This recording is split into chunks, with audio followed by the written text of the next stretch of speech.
February 5th.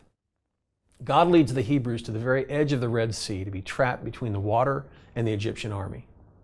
But rather than look expectantly for God's deliverance, they ask incredulously in chapter 14, verse 11, "Because there were no graves in Egypt, you have taken us away to die in the wilderness?"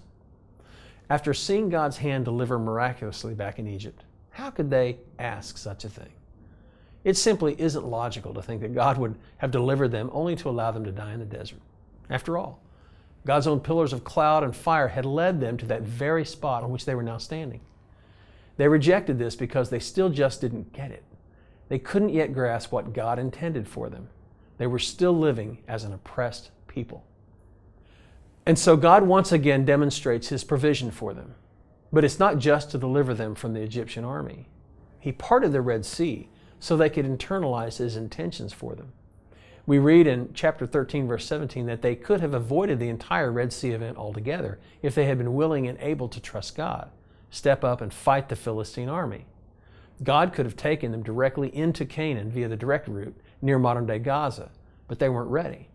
And so God graciously led them to the Red Sea event for one primary reason: in order to inspire them, to infuse them with faith and confidence in His power to deliver them in whatever circumstance they faced. After the miraculous crossing at the Red Sea, the realization of God's intentions for them became a bit clearer. Chapter 15, verse 17.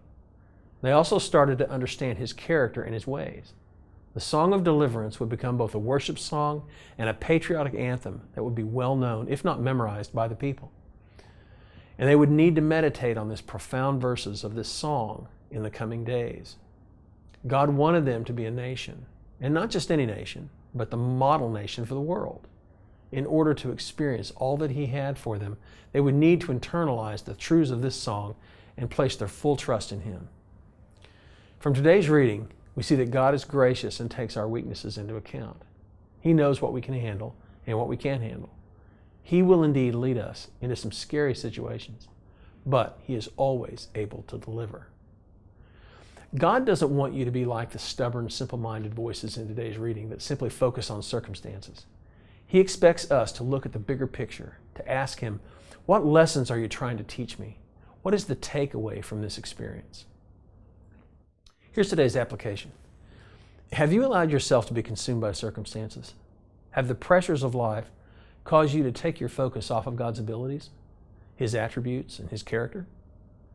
He hasn't changed.